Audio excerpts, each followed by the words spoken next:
tay tôi bàn tay ra xong lại cùng nhau mà câu là câu đấy cộng đó đánh sẽ giờ gì câu đấy cộng nhóm mà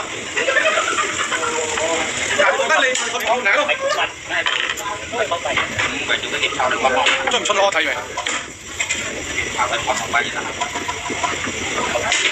Ý ban tận chết cái đây sải hơn ngày khai á thì một chuyện được hết. Ban tận chết cái đây sải.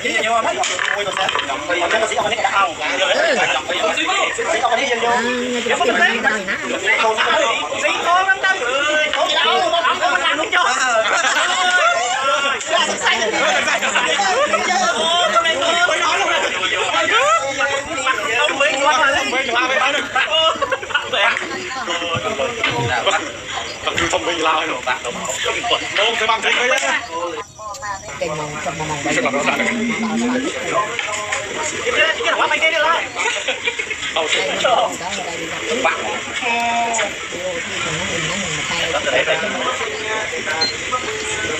Scammer. Đâu ăn.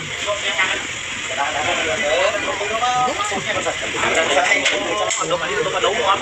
Bao giờ là lấy tiền rồi.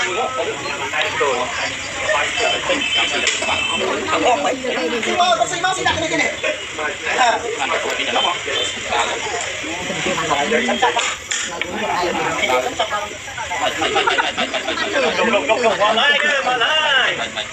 Một lời. Đây là sao?